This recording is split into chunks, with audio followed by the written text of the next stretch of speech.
ഗതാഗത വകുപ്പിനെതിരെ രൂക്ഷ വിമർശനവുമായി LDF കൺവീനർ രംഗത്ത് വന്നത് മന്ത്രി KB ഗണേഷ് കുമാറിന് തിരിച്ചടിയാകുകയാണ്. ഗതാഗത വകുപ്പ് മന്ത്രിയെ ഇടതുമുന്നണി കൺവീനർ പോലും വിശ്വാസത്തിൽ എടുക്കുന്നില്ല എന്നാണ് വിമർശനം. ഒരു ഘടകകക്ഷി മന്ത്രിയുടെ വകുപ്പിനെതിരെയാണ് LDF കൺവീനർ സമരം നടത്തിയെന്നതും ശ്രദ്ധേയമായി.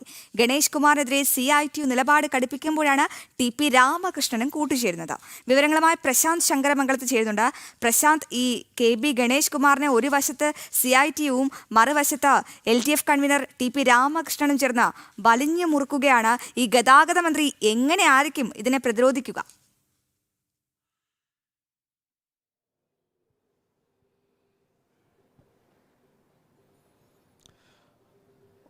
അശ്വതി, ഇന്നലെ ഒരു സമരമുണ്ടായിരുന്നു. ഈ KSRTCയിൽ പിരിച്ചുവിട്ട ബദൽ ജീവനക്കാരെ തിരിച്ചെടുക്കണമെന്ന് ആവശ്യപ്പെട്ടുകൊണ്ട് CITUവിൻ്റെ നേതൃത്വത്തിൽ ഒരു സമരമുണ്ടായിരുന്നു CMD ഓഫീസിന് മുന്നിൽ. ആ സമരത്തിൽ ഉദ്ഘാടനം ചെയ്തുകൊണ്ട് സംസാരിക്കുമ്പോഴാണ് LDF കൺവീനർ TP രാമകൃഷ്ണൻ അതിരൂക്ഷമായ വിമർശനങ്ങൾ ഉന്നയിക്കുന്നത്. പരോക്ഷമായി ഗതാഗത മന്ത്രി KB ഗണേഷ് കുമാറിനെ ലക്ഷ്യം വെച്ചുകൊണ്ടുള്ള പരാമർശങ്ങളാണ് അദ്ദേഹത്തിൻ്റെ ഭാഗത്തുനിന്നും ഉണ്ടായത്. അതായത് KSRTCയിൽ ഇപ്പോൾ നടത്തിവരുന്നത് ഏകപക്ഷീയമായ നടപടികളാണ്. ഇത് സംവിധാനത്തെ തകർക്കും. അത്തരം നടപടികളുമായി മുന്നോട്ട് പോകാൻ പാടില്ല എന്നതടക്കമുള്ള കാര്യങ്ങളാണ് വിമർശനങ്ങളായി ഉന്നയിച്ചത്.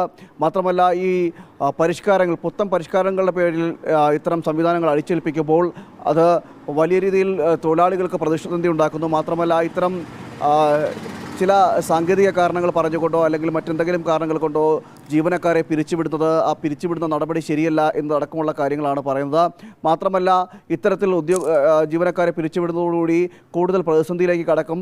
അതോടൊപ്പം തന്നെ ഏകപക്ഷീയമായിട്ടുള്ള ഒരു നടപടികളാണ് KSRTCയിൽ നടക്കുന്നത് എന്നതടക്കമുള്ള കാര്യങ്ങൾ പറഞ്ഞു. കാരണം ഇത്തരം സംവിധാനങ്ങൾ അല്ലെങ്കിൽ ഇത്തരം നടപടികൾ വെച്ചുപൊറിപ്പിക്കാൻ പറ്റാത്തതാണ് എന്നതടക്കമുള്ള കാര്യങ്ങളാണ് അദ്ദേഹം പറയുന്നത്. പ്രത്യക്ഷത്തിൽ ഈ സമരത്തിൽ പങ്കെടുത്തുകൊണ്ട് പറയുന്നതാണെങ്കിൽ പോലും അത് പരോക്ഷമായിട്ടുള്ള ഈ വിമർശനങ്ങളെല്ലാം ചെന്നെത്തുന്നത് KSRTCയെക്കുറിച്ച് പറയുകയാണെങ്കിൽ പോലും അതിനെ ചെന്നെത്തുന്നത് ഗതാഗത മന്ത്രി KB ഗണേഷ് കുമാറിലേക്കാണ് എന്നതാണ് ഏറ്റവും എടുത്തു പറയുന്നത്. അദ്ദേഹത്തിൻ്റെ പരിഷ്കാരങ്ങളും അദ്ദേഹത്തിൻ്റെ ചില നടപടികളും നിലപാടുകളും എല്ലാം പലപ്പോഴും വിമർശനങ്ങൾക്കിടയാക്കിയിട്ടുണ്ട്. പലപ്പോഴും പല സാഹചര്യങ്ങളിലും KB ഗണേഷ് കുമാർ ഏകപക്ഷീയമായിട്ടുള്ള നിലപാടെടുക്കുന്ന സാഹചര്യമുണ്ട്. മാത്രമല്ല, നമുക്ക് ഏറ്റവും അടുത്ത ഒരു സംഭവം എന്ന് പറയുന്നത്, അതായത് പ്ലാസ്റ്റിക് ബോട്ടിൽ ബസ്സിൽ സൂക്ഷിച്ചു എന്ന് പറഞ്ഞുകൊണ്ട് ഡ്രൈവർക്കെതിരെ വിമർശനങ്ങൾ ഉന്നയിക്കും, അദ്ദേഹത്തിനെതിരെ നടപടി സ്വീകരിക്കുന്ന ഒരു സാഹചര്യമൊക്കെ ഏറ്റവും അവസാനം ഉണ്ടായതാണ്.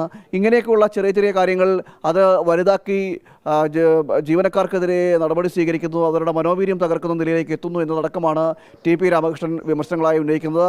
എന്തായാലും ഈ ഗണേഷ് കുമാറിനെ സംബന്ധിച്ചിടത്തോളം ഇനി വരുന്നത് നിർണായകമാണ്. അദ്ദേഹം പാർട്ടി തുടരുമോ വേണ്ടയോ എന്നതടക്കമുള്ള കാര്യങ്ങൾ ഒരു ഭാഗത്ത് നടക്കുന്നുണ്ട്. കാരണം ഇനി അടുത്ത തെരഞ്ഞെടുപ്പ് എത്തുമ്പോഴേക്കും ഈ LDF വിട്ട് UDFിലേക്ക് പോകുമ്പോൾ എന്നതടക്കമുള്ള ചർച്ചകൾ അല്ലെങ്കിൽ അത്തരം ചർച്ചകളും ഒരു ഭാഗത്ത് നടക്കുന്നുണ്ട്. ആ സമയത്താണ് ഇത്തരം LDF കൺവീനറിൻ്റെ ഭാഗത്ത് തന്നെ ഇത്തരം വിമർശനങ്ങൾ ഉണ്ടാകുന്നു എന്നതും ഏറ്റവും എടുത്തു പറയേണ്ടതാണ്. അതുകൊണ്ട് തന്നെ ശ്രദ്ധേയവുമാണ്. എന്തായാലും ഇതുവരെ ഈ വിഷയത്തിൽ കഴിഞ്ഞ ദിവസമാണ് ഇത്തരം ഈ പരാമർശം ഉണ്ടാകുന്നത്. ഈ വിഷയത്തിൽ ഇതുവരെ ഗണേഷ് കുമാറിൻ്റെ ഭാഗത്തുനിന്ന് യാതൊരുവിധ പ്രതികരണങ്ങളും ഉണ്ടായിട്ടില്ല. എന്തായാലും അദ്ദേഹം പ്രതികരിക്കുമോ ഇല്ലയോ എന്നതും കൂടി നോക്കിക്കാണേണ്ടിയിരിക്കുന്നു.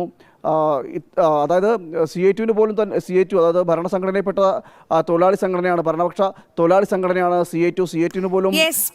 ശങ്കരമംഗലത്താണ് വിവരങ്ങൾ നൽകിയത്. ഇനിയൊരു ചെറിയ ഇടവേള, അതിനുശേഷം വാർത്തകളിലേക്ക് മടങ്ങിയെത്താം.